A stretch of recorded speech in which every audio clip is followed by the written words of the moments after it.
now. So if there is somebody who does not want to be recorded, and hopefully you won't be, because you'll remain on mute until until you ask the questions. If you are asked, if you are called upon, the best way to get your questions answered is to type them in the chat room. I will be taking notes of them. I will be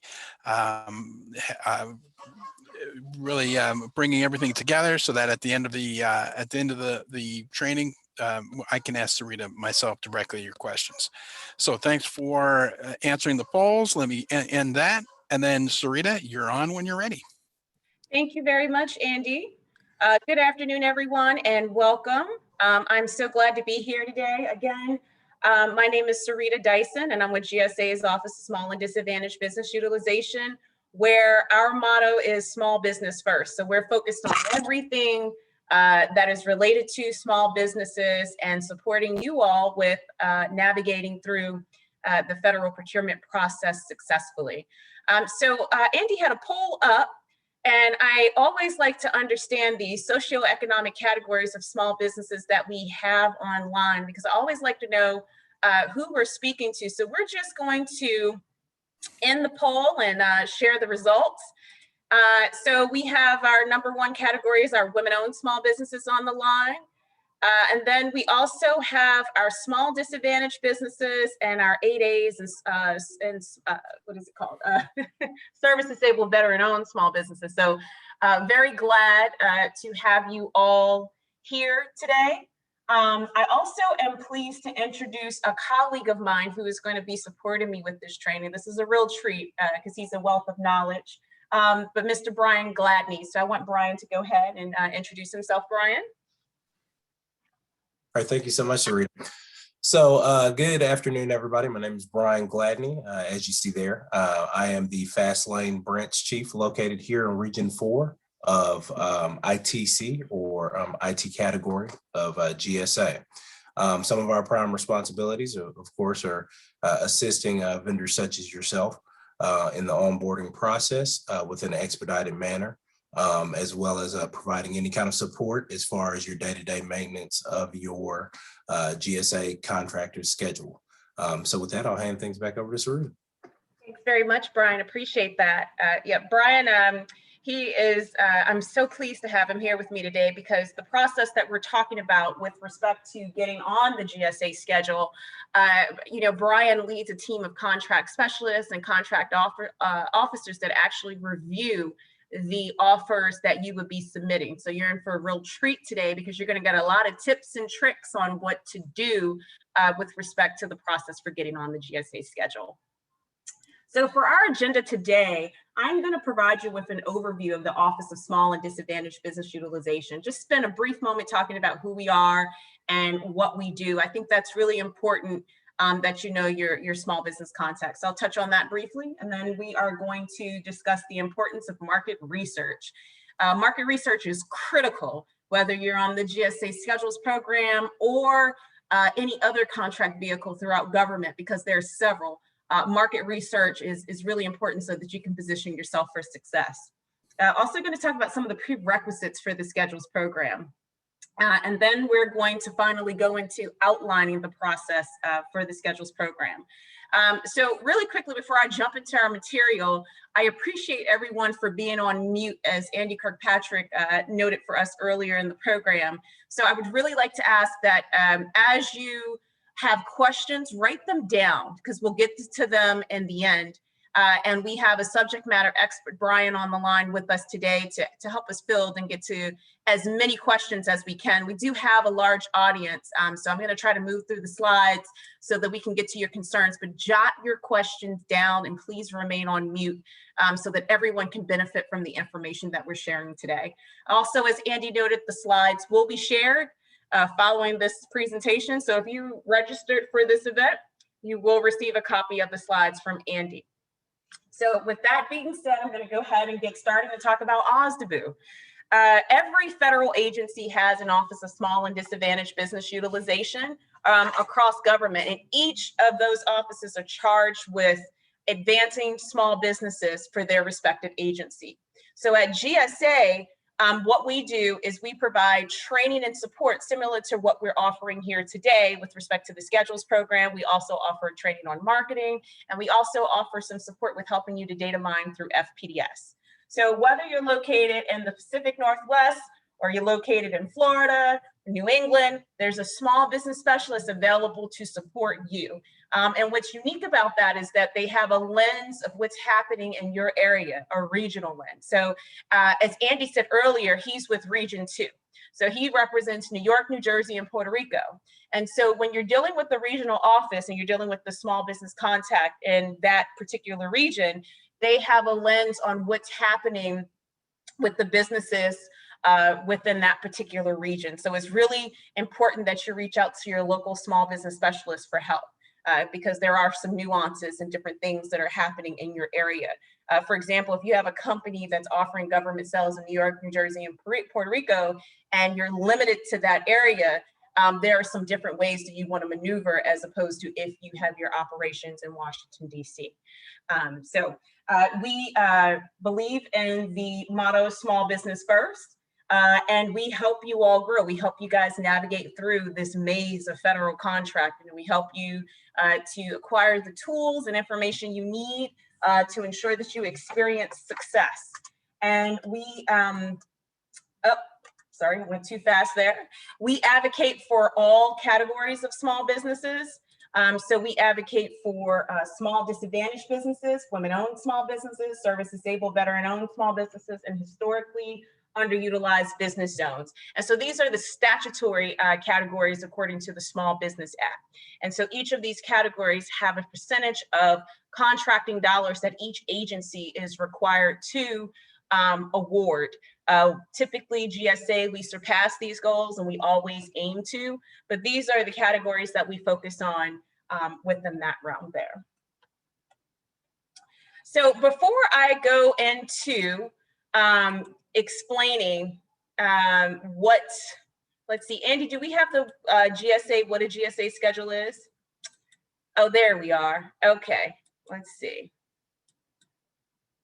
So Andy, can you launch the, do you know what a GSA schedule is polling question? Because I always want to find out if you know what a GSA schedule is. So I see all the polling questions are linked. So if you know what a GSA schedule is, that would be great. If you do not, please let me know. I think all of these were lumped together. That's okay. Yep, sorry about that, Serena. That's a rookie mistake on the polling, so I apologize. All good. So if you guys could just apologize for the confusion, but we're just going with question 1. Do you know what a GSA schedule is? That's really important for me to understand from you because it lets me know how deep into the material that I need to go, because I never want to assume that everyone that we have on the phone has an understanding of the government jargon that we typically go through. I find that we have a lot of companies that come to our office for help and they look for support with getting through government contracting. They're very seasoned and successful in the commercial market, but they have challenges in the federal space because it's almost like learning a new language, because there's a lot of contracting jargon, terminology, the alphabet soup. So I never want to assume that when you participate in a training that you know what a schedule is, because some people, they don't know. And if you don't know, that's okay. That's why you're in your training, because my job is to make sure you have a clear understanding and to take it out the government jargon, plain language it. And then when we go back to the government jargon, you're able to follow along a lot better. So we always have a mix of companies at this training. We have novice small businesses, and then we have some that have been doing this for a little while and they want to get on a contract vehicle to drum up additional business. So we're going to go ahead and we're going to end the poll, and we're just going to focus on question number 1. So if you answer question number 2, that's all right, because we're going to launch it again because it's important for me to understand. So 65% of our audience that voted, you have an understanding of what a schedule is, and 35% does not. So Andy, if we could stop sharing the results, I want to go into explaining what a GSA schedule is. So are we still sharing results now? Nope, I think I pulled it down. Okay, awesome. Thank you so much. You got All it. right, so basically, this is the government jargon of what a schedule is. So per the Federal Acquisition Regulation 16.504, indefinite delivery and definite quantity contracts provide for an undetermined quantity within a stated limit of supplies or services to be delivered during a fixed period of time. These contracts require that the government order at least the minimum amount of supplies or services as stated in the contract. Orders may not exceed a maximum quantity of supplies and services. So what does that just mean? What did I just say? I want to explain to you what that means in basic layman's terms, because when I first started at GSA, that made no sense to me. And so a lot of folks, I find that when they chat with us and meet with us, it's just like, what are you talking about? What does that mean?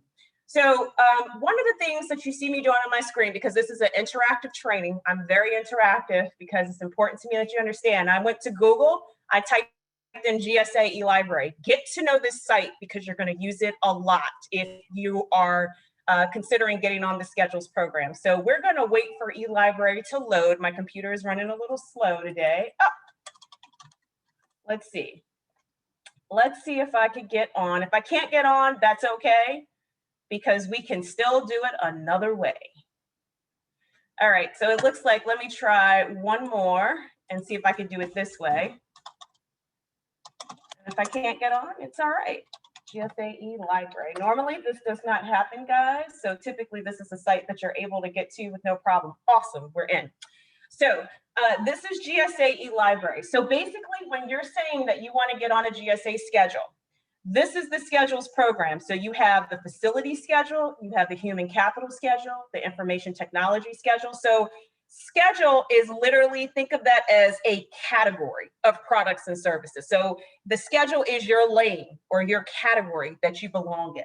So if you offer human capital, then your schedule or your category is human capital. If you offer IT, then you're on the IT schedule.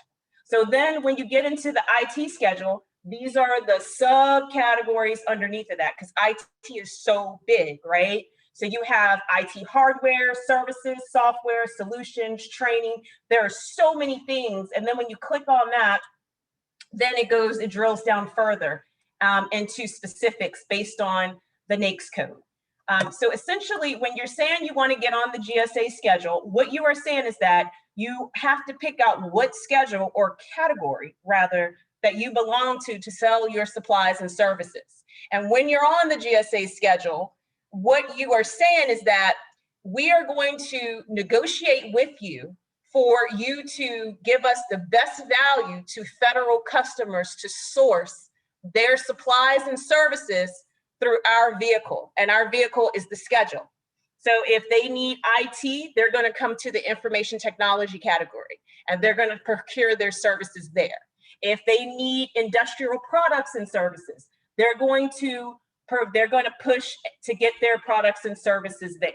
And so what you'll see here is if you click on this website, and as part of the program, you'll have to go to GSA eLibrary to familiarize yourself with all of those vendors and companies that are on the GSA schedule, and it's blinking out again. So we're going to go back to our slide deck. Not sure what's happening there today, but that is quite all right. So let me pop out of there. Oh, it's back on again.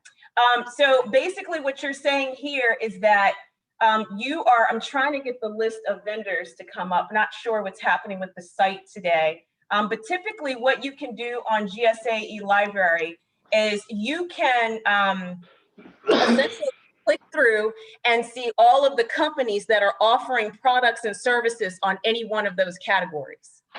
And so essentially what you are saying is that you are going to negotiate with GSA to have contracts, terms, and conditions for federal agencies where they don't have a specified quantity that they need, but they do have to deliver, they do have to order at minimum a certain amount against you at a set price that's going to be negotiated through GSA. So one of the analogies I like to use as part of the schedules program is essentially you're trying to find the right category where you belong in to put together your application, almost like applying for a job, but applying to sell your products and services under the GSA brand to our federal customer agencies. And so this is the process, and this is what we're talking about today.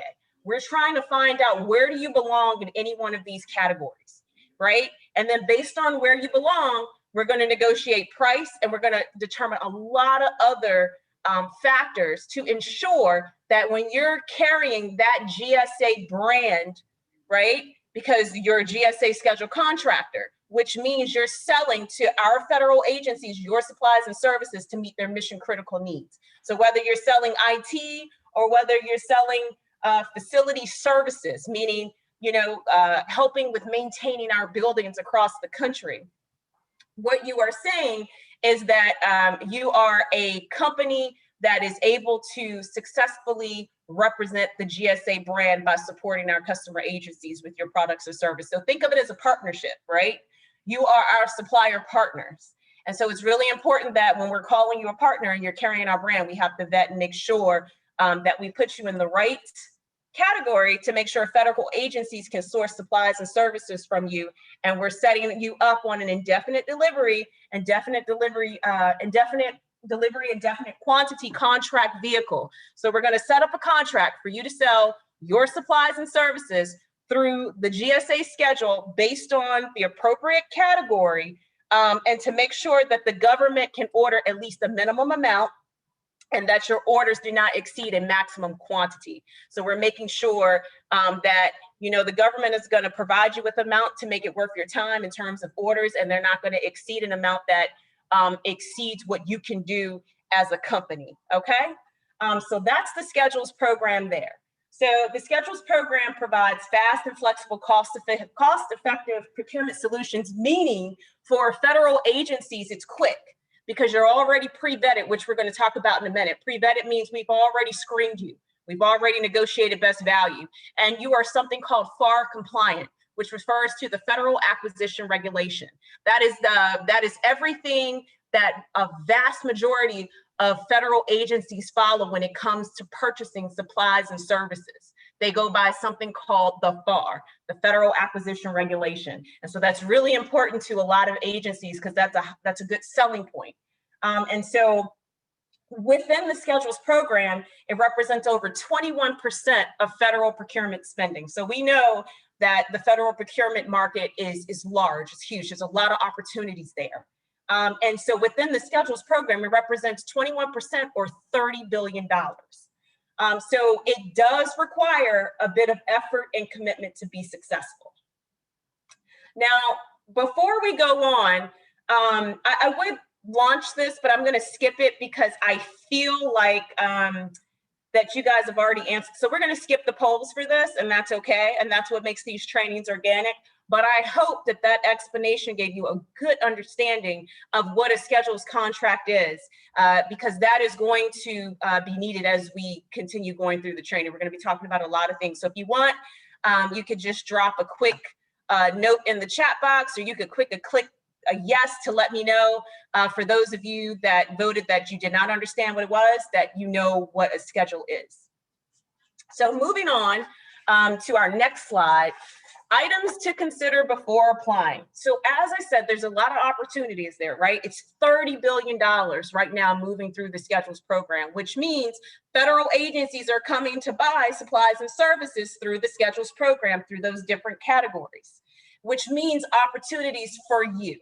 However, one thing that I'm going to spend a little bit of time on before we go through the process is I want to drive home the importance of marketing.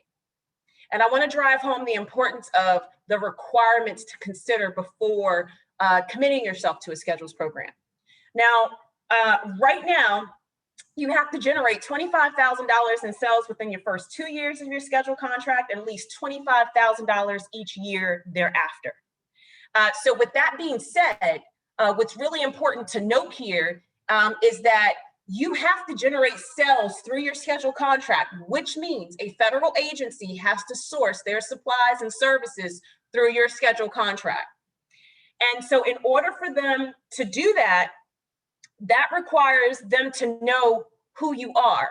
And unfortunately, GSA eLibrary, there's some things happening with the website, but I do encourage you to take a look today. But I know that on the IT Schedule 70 alone, there are more than 3,000 companies all selling supplies and services on the IT Schedule 70. So what that means to you and why that is important for you as a small business on this call to be aware of, the reason why you need to know that is because that is your competition. And in some areas, it could be another stream of revenue, which we'll talk about in a moment. But within the realm of the schedules program, that is your competition. So when you're saying you want to, sell your supplies and services, a lot of businesses have a misunderstanding that once they get on the schedules program, that the business is going to start coming in. And what I want to make you aware of today is that the work is just getting started when you get on the schedules program. A lot of the work will move forward when you have to, or a lot of the work will commence when you have to actually market yourself, because you have to generate this $25,000 in sales. So according to SBA, it takes about 18 months to secure a contract, between 18 to 24 months, which is the first 2 years. So what you want to do is you want to come to the schedules program with leads. And I'll cover that in just a second. If you are not able to meet this sales requirement, your contract can be canceled. So that's a clause 552.238-73. When you look at the solicitation, that is something that can happen. Now, one of the things that I did want to mention is there is a temporary moratorium on the enforcement of the minimum sales requirement right now. That's going to run through September 30th, 2021. And that is specifically for companies that are offering supplies and services that are relevant to supporting the country with responding to and recovering from the global pandemic. So if you offer supplies and services that fall within that realm, this particular requirement has been suspended. However, under normal circumstances, when normal business practices begin, everyone will have to meet this particular sales requirement here.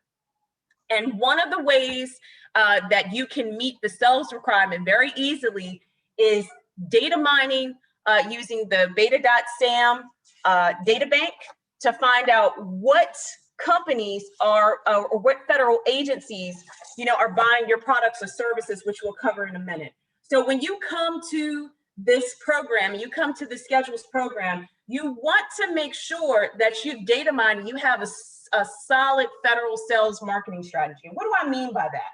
What I mean is you want to make sure you're harnessing the data to understand what's happening in the federal business landscape for your product or service, right? So, what federal agencies are buying your products and services? Are there any policies or procedures that are preventing them from using your business?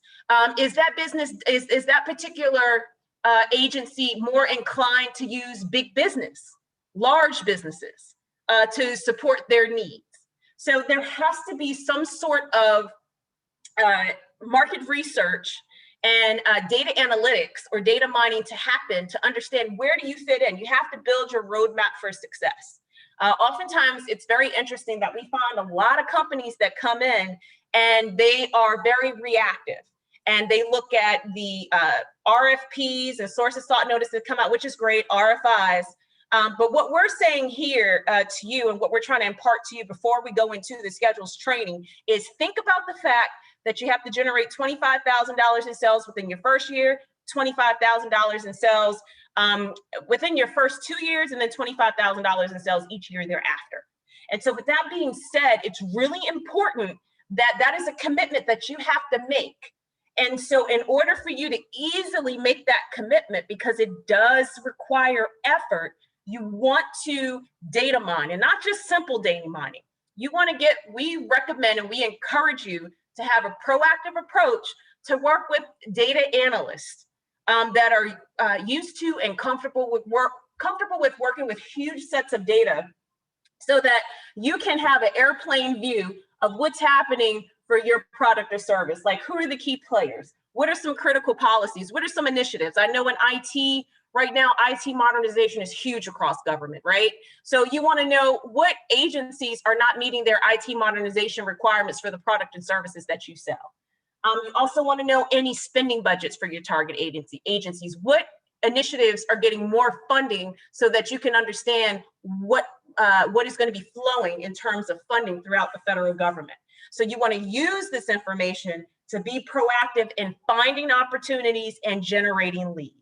And one thing that I wanted to say here in this training, just pause here for a second, because Andrew Kirkpatrick, who is our wonderful host for the day and who's invited me to be your speaker for the day, Andy and I used to work together, and Andy was a customer service director.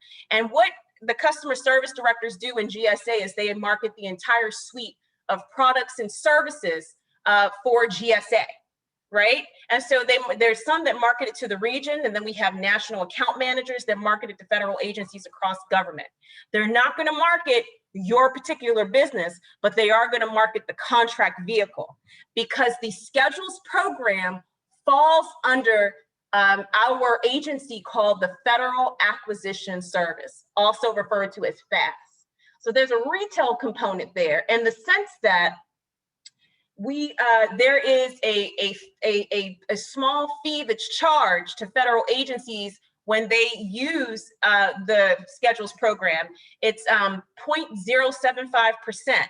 And so whenever that they make you or make an award with a federal agency for supplies and services, 0.075% is assessed, because that helps us fund the operations of doing business, because we aren't appropriated funding, right? And so it's really, really important that just like we do when we market the suite of products and services, you have to market yourself individually as a company so that you can differentiate yourself from the thousands of companies offering supplies and services through the schedules program. So there's opportunities there, but it does require a bit of effort to be successful. And I would be remiss if I did not provide you with some tools to conduct your market research. So I talked about beta.sam.gov. I encourage you to go look at the data bank. The data bank on here is awesome. And the reason why is because every time a contracting officer makes an award, they have to fill out something called a contract action report, referred to as a CAR.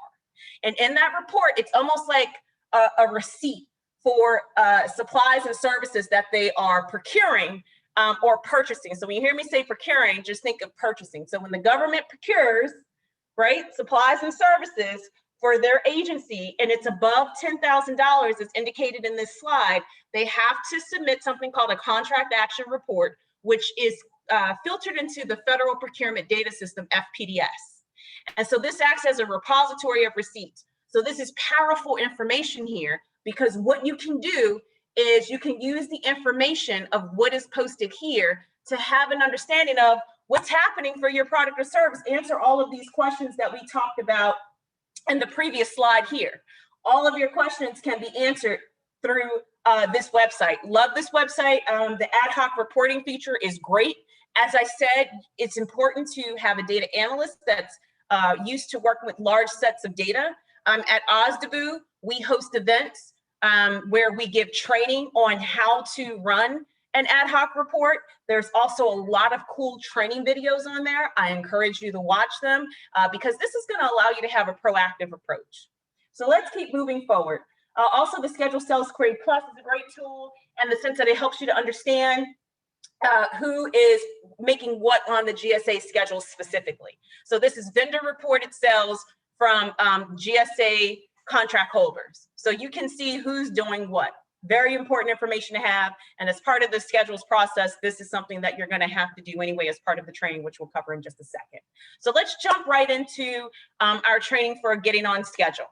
The prerequisites is you must be in business for 2 years, and you have to provide 2 years of financial statements unless you are seeking an IT Schedule 70 contract. And I'm going to hand it over to Brian to talk about some of the great things that we can do in IT in just a moment. But if you're not applying for IT and you're applying for some of the other schedules, you remember those categories, the boxes that we showed, and I went on GSA library and I showed that information. If you don't fall in IT, then the 2 years of business and 2 years of financial statements is a requirement of the program. Now, again, we're operating in the backdrop of a global pandemic. So if you are a business that's offering supplies and services that's helping with our response to recovering from and responding to the global pandemic, you are exempt from this requirement at this point in time. When things resume and go back to normal, those businesses that aren't offering supplies and services with responding to the pandemic, along with every other company, will be required to meet this 2 years of business and 2 years of financial statements, unless you're seeking an IT Schedule 70 contract. So you have to be able to demonstrate past performance there. And there's a couple of ways that you can demonstrate past performance. One way is information outlined in the contract performance assessment rating system. But oftentimes, we also would like to see information from 3 references from customers on relevant work performed. So it doesn't have to be government work performed, but we want 3 references on relevant work performed. So one of the things, prerequisites, as you apply for a job, right? Because I used the example of applying for a job, right? Because we're vetting you. So in the same way you apply for a job and you give references to demonstrate your ability to perform the task of that job, your past performance demonstrates your ability to perform successfully on the GSA schedule contract. So just to say that I offer IT hardware and I do it well, that's great. But what customers have you worked with where you have done this and provided this service successfully? We want to know. We want to know about your past performance. So there, if you don't have anything in the CPARs, then you can enter or provide 3 references. So it's always good to provide 5 or 6 because we need a response from at least 3. And then you can also include a past performance narrative too. So I'm going over the 3 options that you have with respect to showing your past performance, right? So there's a couple. And so this is the 3rd one. And the past performance narrative, it's essentially what it does is it outlines the work performed that is relevant to the category that you are interested in offering products and services under. So if you're offering IT and you're in the IT category and you're offering hardware, then we want to see your past performance there. And because I have Brian on the line with me, Brian, did you want to chime in on any of these past performance requirements there? Yeah, sure, absolutely. So to Sarita's point, obviously your past performance is going to be a great indication of who you are as a business, especially from the standpoint of making sure that you assist us within that pre-vetting process. But for any business that doesn't necessarily have those 2 years of corporate experience, that's where you can take advantage of a program that we have within our office called the Springboard program. Basically, the Springboard program is going to be able to be utilized for, like I said, any of those businesses that don't have the 2 years of corporate experience. It allows you to leverage the personal experience of that personnel that's within that business. So you can bring outside of your outside experience in lieu of not having that 2 years of corporate. So it's going to be really beneficial in the sense for a lot of business because the IT world is ever growing, ever expanding. Sometimes for newer businesses that are discovered or created, you don't necessarily have the overall benefit of having those multiple years under a business name. But that's why we put together the Springboard program. And we're committed to making sure that there's a clear and direct path for you to be onboarded as quickly as possible, also utilizing the Fast Lane branch. Thank you. Thank you so much, Brian. I appreciate that. And also one part that I wanted to go back to with the prerequisites, in addition to the past performance, the 2 years of 2 years of being in business and providing 2 years of financial statements, is your products must be compliant with the Trade Agreements Act, which means that your products must be manufactured or substantially altered within the United States or a designated country as defined by the Act. So now we're going to get into your registrations and certifications. So you're going to need a DUNS number, and your DUNS number is like a social security number. So most of the time, the companies that we work with and the training, you do have a DUNS number, and you'll need your DUNS number because you'll have to register for the system for award management. And so you'd want to just make sure you're active in SAM And then the next thing that you want to make sure you have is a FAST ID. And these components with respect to SAM and the FAST ID, they really tie into each other because everything within the schedules program is all electronic. And so in order to access your electronic documents to submit your offer, and your offer is basically what we're talking about here, your offer or your application, but we have to use the contract terminology. So what you're doing is you're applying to be a supplier under the schedules program. So I'm going to call it your offer. So all of your paperwork saying that, hey, I'm a great company. So your past performance, your financial statements, all of this information, you're going to need a FAST ID to submit this because everything is handled electronically. Paper never touches hands within the schedules program. Everything is done electronic. So you're not going to mail anything in, and so that is through our e-offer system. And to access the e-offer system, you have to have a FAST ID, and all of this changed as of March 8th. So this is fairly new, and it's been out there.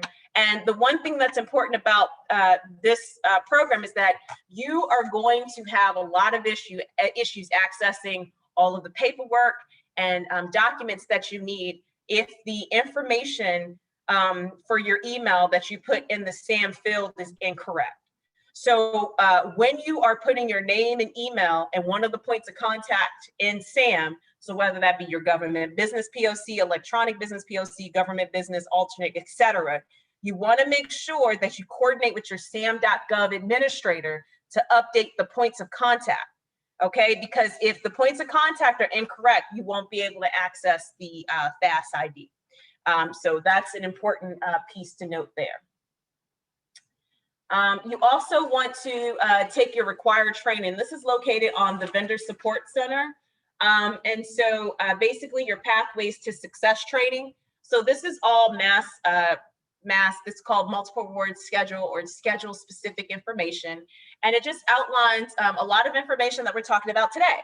And it goes into more detail and it gives you information specific to the schedules program. And then the readiness assessment is in more detail.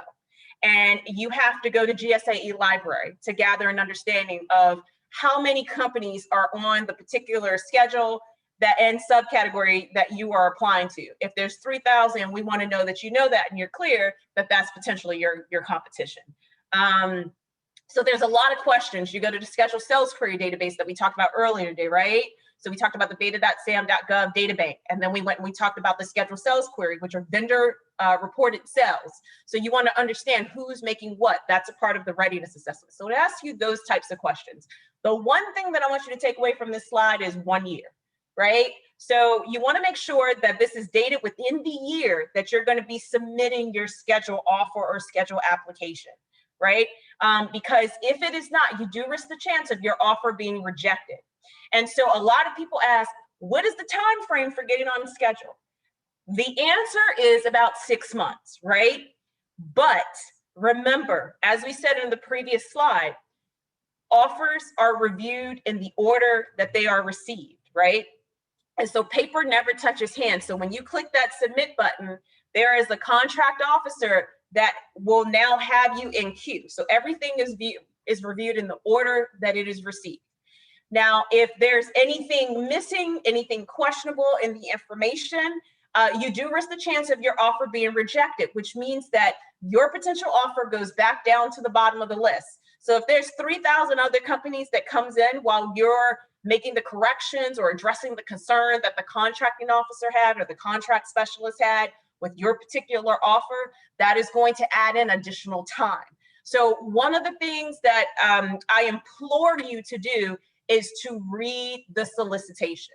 And the solicitation goes into way more detail than what I'm offering in this training here. The solicitation, a lot of times, companies want to get to it quick, and I understand quick. But I always say this, I say this in every training, slow and steady wins the race. You always want to put yourself in a position to win, and you want to be patient. And this is a marathon, not a sprint. So if you come to it with that understanding, you'll be okay, right? Because there's a lot of jargon and a lot of terminology that you have to learn.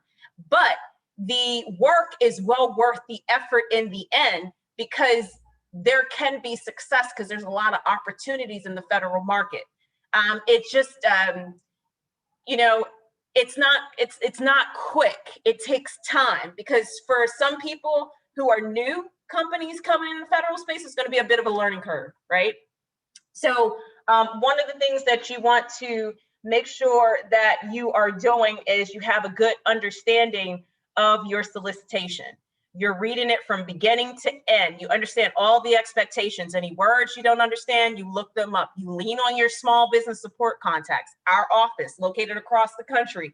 If you have any questions, to help connect you with your contracting officer so that when you submit your offer, it's as complete as possible. It's almost like, you know, if you're applying for a job, you're going to read it from cover to cover, you know, making sure that you understand everything that's required of you. In the same way, you want to make sure you're doing that with your schedule offer. You want to have a clear understanding of what you're obligating your company to. And so also within reading that, a couple of tips that I'm giving you in the training here is you want to make sure that these two pieces of information, the pathways to success and the readiness, is completed within the year that you're applying to the schedules program. So just want to kind of pause here because we're going to go through a lot of information. And just kind of take a deep breath here. And I kind of want to just go through these documents, because on this page, this is a lot of stuff that we've gone through. So what this page here is what we're going to go through is all of the documents. So these are the documents that you are going to be putting together with respect to getting on the schedules program. So with your agent authorization letter, this is if your offer is being prepared or submitted by a third party. So if you're having someone else to put together your offer for you to be on the schedules program, then you need this person to sign the agent authorization letter. And I'm going to lean on Brian here for a second to kind of talk about the agent authorization letter. Brian, would you mind going through that? Yeah, absolutely. Awesome.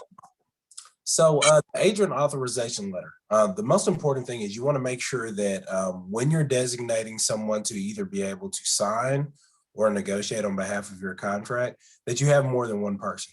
Some of the problems that we've seen in the past as far as reviewing e-offers when they come in is there may be just one authorized negotiator on behalf of your contract.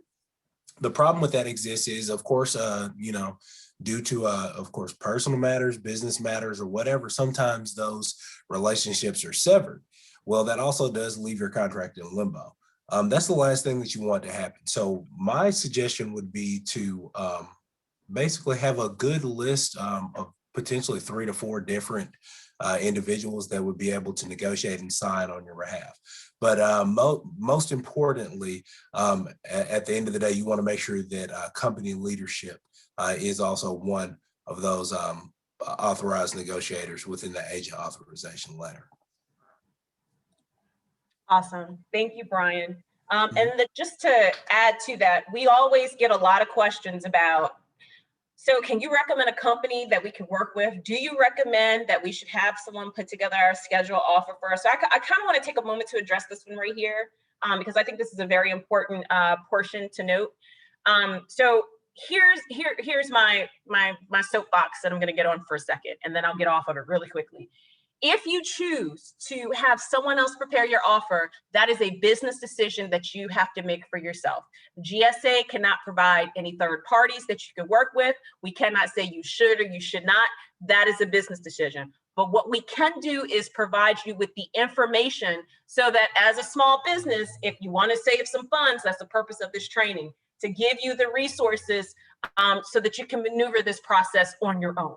There's also the Professional Technical Assistance Centers, referred to as the PTACs. They are out there and they are familiar with the schedules program, and they can offer you guidance and help.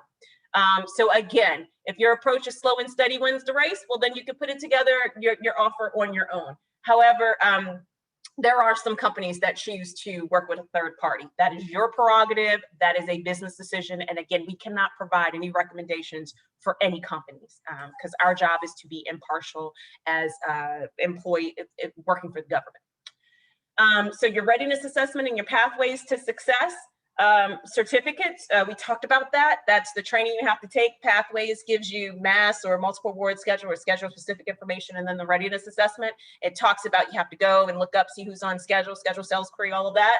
Those certificates you upload to the eOffer system, and the eOffer system you access by getting a FAS ID and your FAS ID information. This is just a recap. You have to make sure that all of your information located in SAM is correct, because all of this comes together, because when you're submitting your offer, you'll need your FAS ID to get to the eOffer system to upload your certificates for those training. And if you use a third-party resource, your agent authorization letter.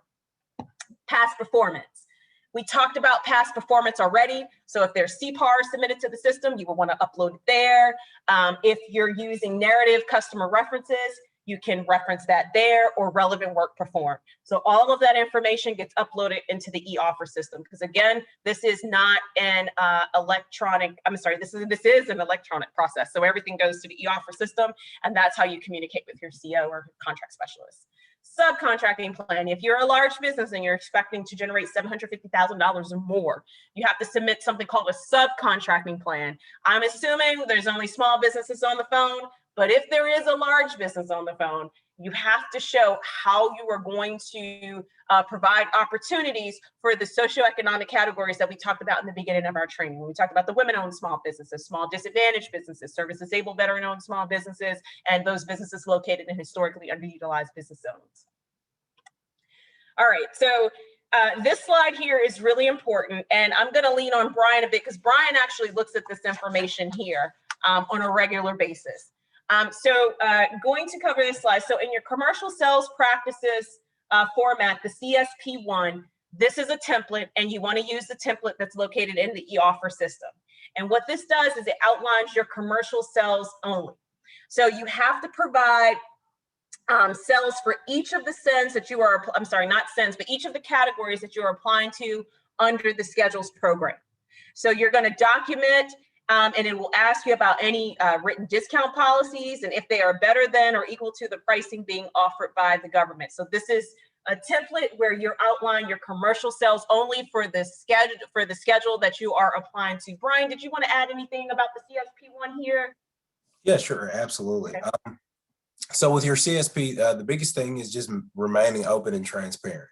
As Sarita said, at the end of the day, GSA just requests that we be within consideration to receive equal to or better as far as your discounting.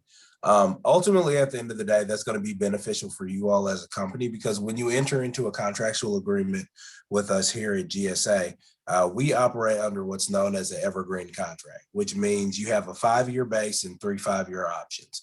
That's potentially a 20-year contract. So that being taken into consideration, that's why we're always requesting to receive equal to or better what you're offering commercially. But we should, at the end of the day, be able to get a clear and concise picture of what you're selling commercially, who's your most favorite customer, or as we designated or abbreviated, MFC, and just ultimately at the end of the day, like I said, just being completely open and transparent. So that's the purpose of the CSP document as a whole. Excellent. Thank you, Brian.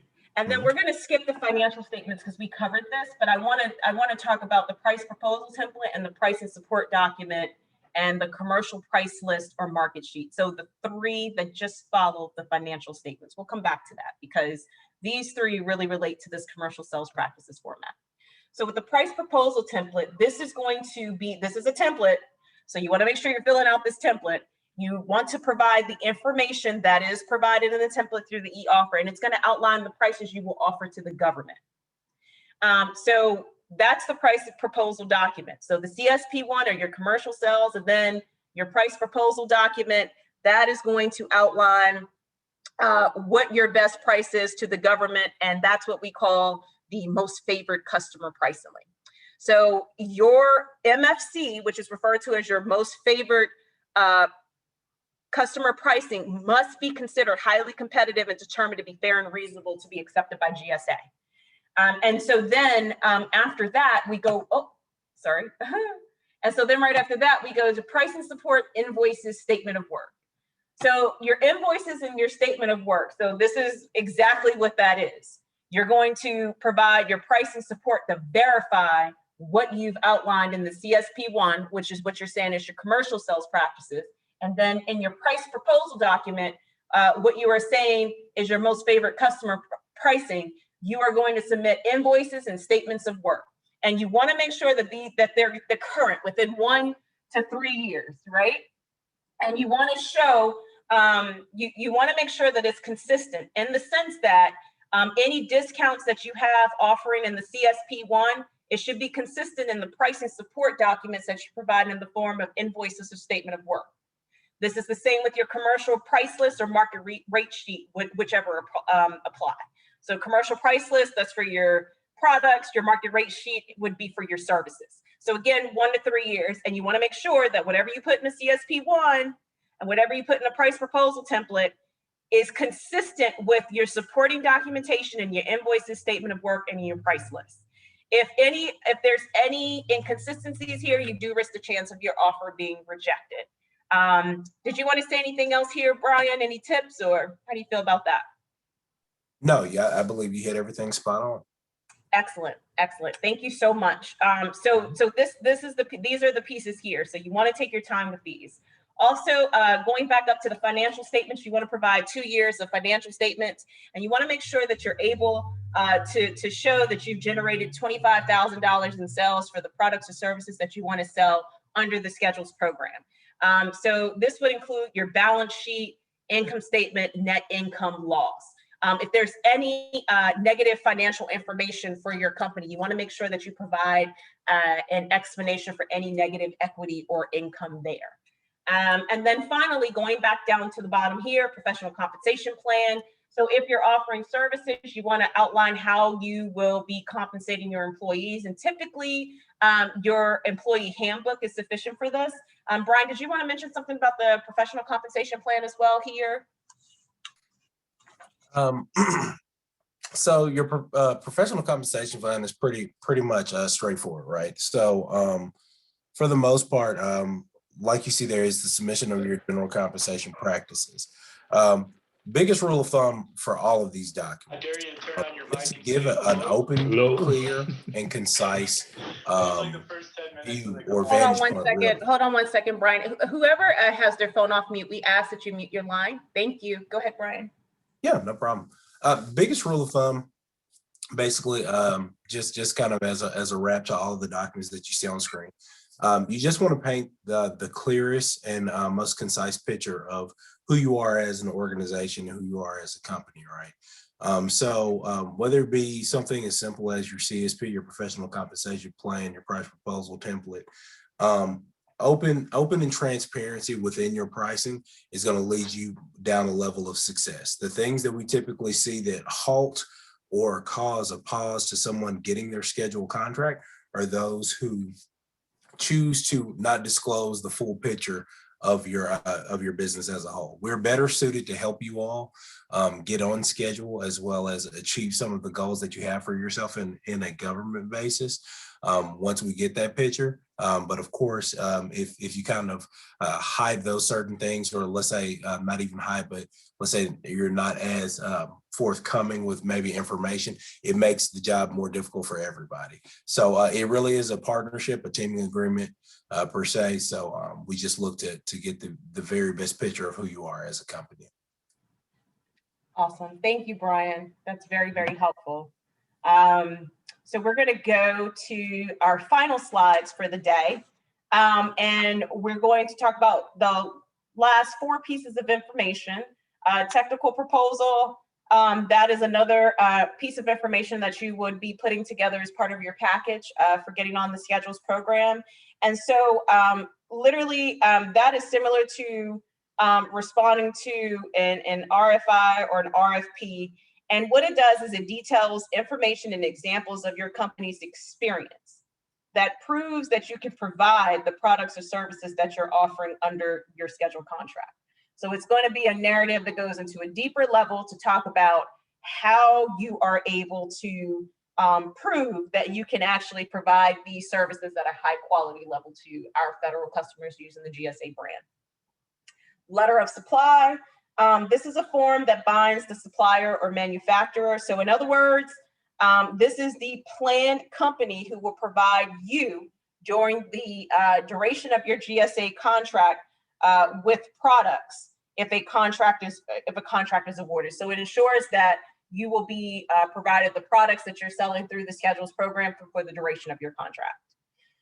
Any previous federal supply schedules. So federal supply schedules, what that refers to is various contract vehicles similar to the schedules, the program. You have NASA SOUP. All of those are considered federal supply schedules. They are, large contract vehicles that are owned by federal agencies to help streamline federal procurement purchasing. And so schedules is one. So if your company received any previous offer rejections, you should include any copies of your rejection letters received within 2 years of your offer. And finally, previous cancellations. We talked about the importance of marketing. That's why I spent so much time on the marketing, because we talked about if your contract is canceled due to lack of sales, what happens is you have to wait 1 year to reapply to the program, and you have to do this whole process over again. And then not only that, you have to show that you have generated $25,000 in federal sales, and you have to submit a marketing plan that details the steps that you're going to take to generate sales through your new scheduled contract. So that's why we spent so much time on the front end, because slow and steady wins the race. Put yourself in a position to win, and to make sure that you're taking the time to really understand how to move, right? So you want to know, do I take a left turn? Do I take a right turn? Do I left turn? Is DOD the way we want to go? Do we want to ramp up some of our security requirements so that we can win some of these contracts? It's really important to know your strengths, weaknesses, and opportunities and threats. And the only way you can know that is by knowing who your customers are, knowing what their policies are, and understanding what you need to have to put yourself in a position for success. Brian, did you want to add anything else here? Yeah, sure. I'll briefly touch on the letter of supply. So the letter of supply is extremely important, especially for something that you may not manufacture yourself, but you do want to sell on schedule. Make sure that any letter of supply that you have issued, that you include within your initial e-offer package agreement, or in any of your modifications to add something to schedule, are on the company letterhead of the manufacturer, where they specifically mention your company as the supplier. Where we see some red flags, or where we basically cause a pause on moving forward with adding anything to schedule, surround typically people or businesses that try to utilize letter of supplies that may be secondhand, basically, or a letter of supply that was provided to them by, let's say, a wholesaler or something that they want to put on schedule. It must be issued directly in order for us to claim it as being basically pre-vetted or authorized. It must state your business name on that company letterhead. That's just an important rule of thumb, as well as within your technical proposal, much like the financial. Just make sure that you're painting a transparent picture of your ability to provide said service or product, so that we should have no problem being able to efficiently review your proposal and have you added on schedule as soon as possible. Awesome. Thanks, Brian. That was very helpful. So you're hearing it from a branch chief who deals with contract specialists and CEOs who review these all the time. So I would take note of all those recommendations that he just noted there.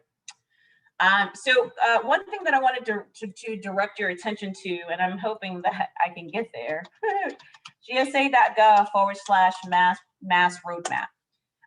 If you are applying or interested in applying to the schedules program, you want to visit the mass roadmap.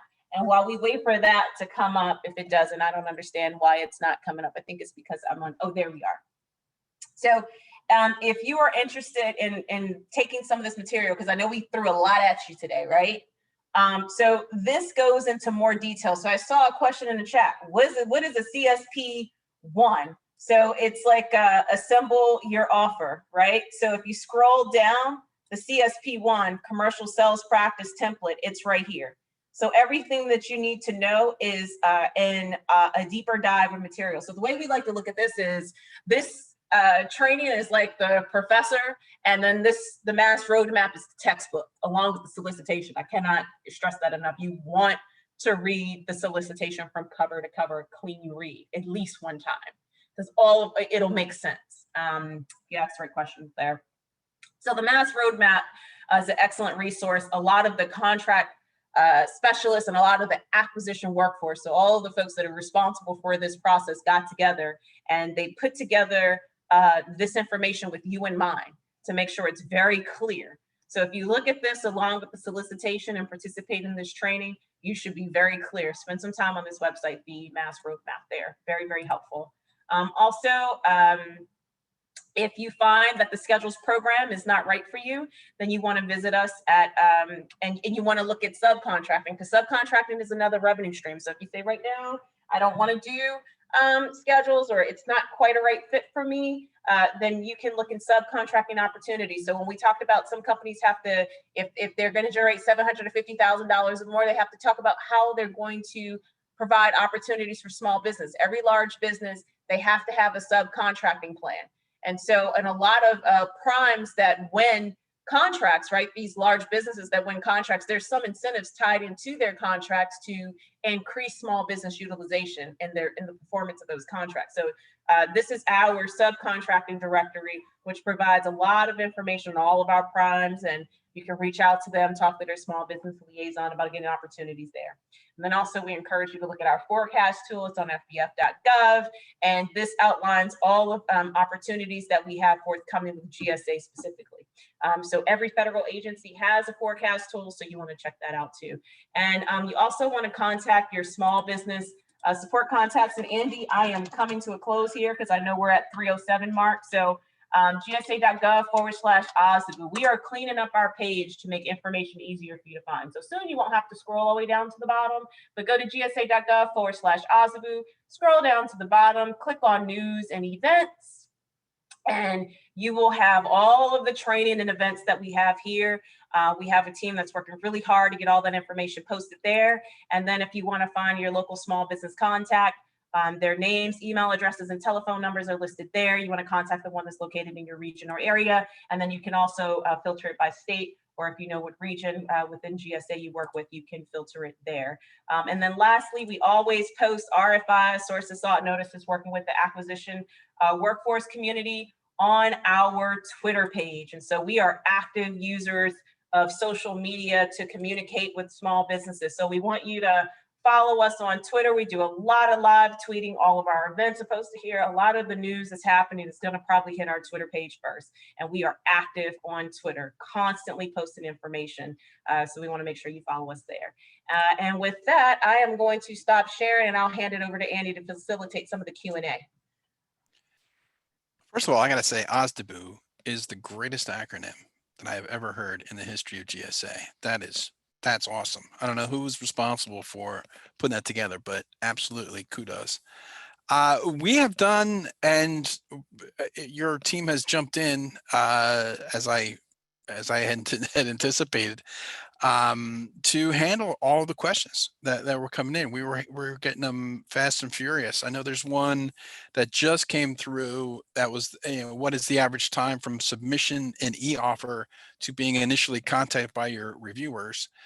Really depends on how many they're processing at the time, and so there is no real set time frame for there. Should be pretty quick, but that's definitely not something that we can kind of pinpoint there. It is, certainly within 3 months, but it varies, and so very, very reticent to put a timetable to it. And so, as Sarita said and reiterated very well, slow and steady wins the race, and and hopefully the advantage of taking it slow and steady is that your offer will be accepted at the first try. And so it's really incumbent upon you to take as much time as necessary in order to really compile a offer that will have the highest degree of success. So I think that's all we got. It's 3:10. You guys got extra, you got bonus, you got extra innings, you got bonus material here today. So again, if there is any questions or things you want to follow up on, Sarita gave you those great websites there. Absolutely take advantage of that and reach out to that person in your region that is your representative. And so that's all we have for today. Sarita, anybody else, any closing remarks? Brian? Brian, did you want to? I'll defer to you Yeah. first. Yeah, sure. No, I was going to say it was an absolute pleasure to participate. Thank you, Andy and Sarita, for involving me. If you all have any questions, please, especially if it involves Fastlane and the Fastlane process of being able to expedite those e-offer submissions by you all, please feel free to visit our email and submit any questions that you have. We would be more than happy to assist you all within the onboarding, and really just hope to welcome you all to the GSA family sooner than later. So thank you all again. Awesome. Yep. I second Brian's comments. I always like doing trainings with Brian, and this was awesome to do with Andy because we go way back, and I started my career in GSA with Andy, so he's awesome. True. Oh. So we thank you so much for allowing us to provide this training. So I saw that there's a couple things coming through in the chat box about slides. They will be shared. So Andy will distribute those, and I'll make sure a lot of those links that I referenced, they are in the slide deck there. So you'll have those as well. So thanks again. Awesome. And as far as the recording goes, we need to get it blessed by the powers that be before we're able to post it, but we're going to post it on a centralized location, and we will certainly make you aware of that location once it is, as I said, properly blessed and put on the government site. So thank you so much for attending. Greatly appreciate it. And I hope you have a great rest of your day. Take care.